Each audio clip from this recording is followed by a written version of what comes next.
VBU FIUGP जो semester 2 वाले हैं उनका जो सब्जेक्ट है आपका जो सब्जेक्ट है ऑर्गेनिक फार्मिंग दोस्तों, उसमें आपको पढ़ना है principles of organic farming.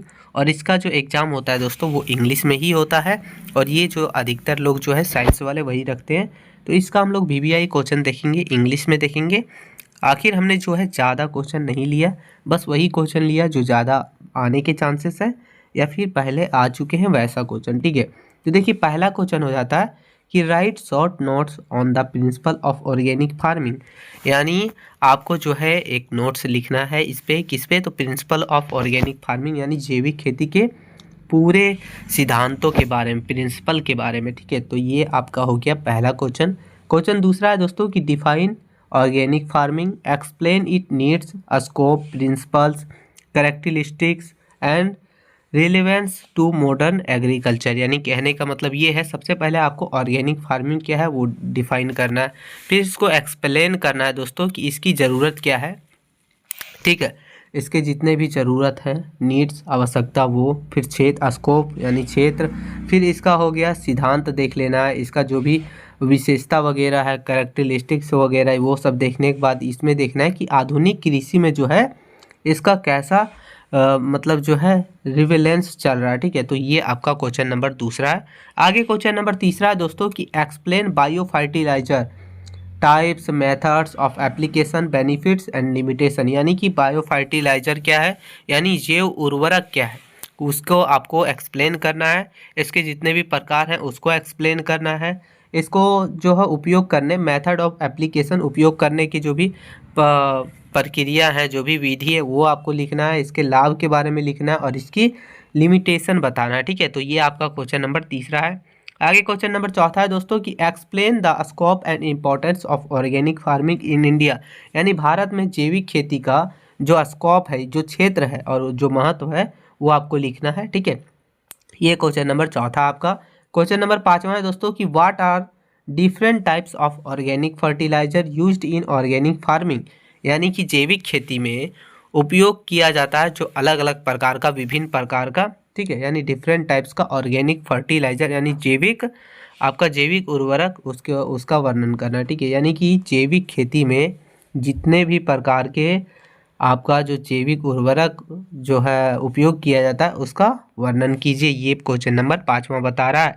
Question number छठा है कि explain the role of state governments, NGOs and other organization in promoting organic agriculture. यानी कि कहने का मतलब ये है कि ऑर्गेनिक कल्चर जो आपका जैविक खेती है, जैविक कृषि है, उसको बढ़ावा देने के लिए आपका जो है राज्य सरकार या फिर जो भी है NGO वगैरह यानी कि गैर सरकारी संगठन वगैरह या फिर कोई भी संस्था वगैरह, ये सब कैसे भूमिका निभाता इसको प्रमोट करने के लिए, इसको बढ़ावा देने के लिए, तो वो आपको लिखना है। क्वेश्चन नंबर छठा यही है।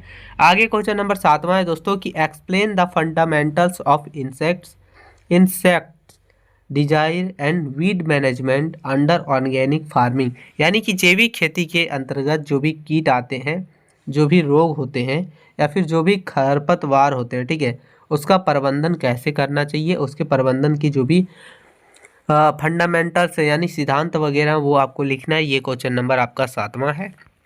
आगे क्वेश्चन नंबर आठवां देखेंगे, बोल रहा है कि explain the relevance of organic farming to Jharkhand. यानी झारखंड में जो है जैविक खेती के लिए क्या क्या रेलेवेंस आप कह सकते हैं, क्या क्या जो है इसको प्रासंगिकता की गई है। तो ये क्वेश्चन नंबर आठवां। क्वेश्चन नंबर नौवां है कि एक्सप्लेन क्रॉप रोटेशन इन ऑर्गेनिक फार्मिंग, इसका नीड्स, इसका टाइप्स और इसका बेनिफिट। यानी जैविक खेती का जो फसल चक्र होता है उसकी व्याख्या करना है आपको, इसका ज़रूरत, इसके प्रकार और इसके लाभ बताना है। तो ये क्वेश्चन नंबर 9वां है। आगे क्वेश्चन नंबर 10वां देखेंगे दोस्तों। तो क्वेश्चन नंबर 10वां हम लोग का कि what is green manuring, list it's benefits and limitations in maintaining soil fertility. ठीक है, फर्टिलिटी। तो ये क्वेश्चन नंबर 10वां कहना ये चाह रहा है जो आपका ग्रीन मैन्यूरिंग है, जो ठीक है, मैन्यूरिंग जिसको बोलते हैं आपका हरित खाद, ठीक है, वो क्या चीज़ है। और ये जो है आपको लिस्ट बनाना, एक लिस्ट बनाइए जिसमें मृदा यानी कि सॉइल फर्टिलिटी, मृदा जो उर्वरकता है यानी कि इसकी जो उर्वरता शक्ति है उसके लाभ और उसकी सीमाएं लिखना है। ठीक है, कैसे मेंटेन करता है वो लिखना है, कैसे बनाए रखता है। आगे क्वेश्चन नंबर 11 कि discuss non chemical methods of paste and desire management, यानी कि कीट और जो भी रोग का प्रबंधन होता है वो गैर रासायनिक यानी नॉन केमिकल मेथड यानी उन विधियों पर चर्चा कीजिए जिससे ये जो है प्रबंधन किया जा सकता है। तो ये क्वेश्चन नंबर 11 है। क्वेश्चन नंबर 12 है कि explain the role of organic farming in strengthening national economy, यानी कि जो आपका राष्ट्रीय अर्थव्यवस्था में, नेशनल इकोनॉमी में जो है इस जैविक खेती की क्या भूमिका रहती है, क्या रोल रहती है, वो आपको लिखना है। तो ये क्वेश्चन हमने 12 ही सिर्फ लिया है, बस यही 12 क्वेश्चन अगर आप कर लेते तो इसी में से आपका सब क्वेश्चन बन जाएगा। ठीक है, बस आपको अच्छे से कर लेना है। तो यही छोटी सी वीडियो थी, हेल्पफुल लगी तो छोटा सा लाइक कर दीजिएगा। मिलते हैं नई वीडियो में, तब तक के लिए जय हिंद मित्रों।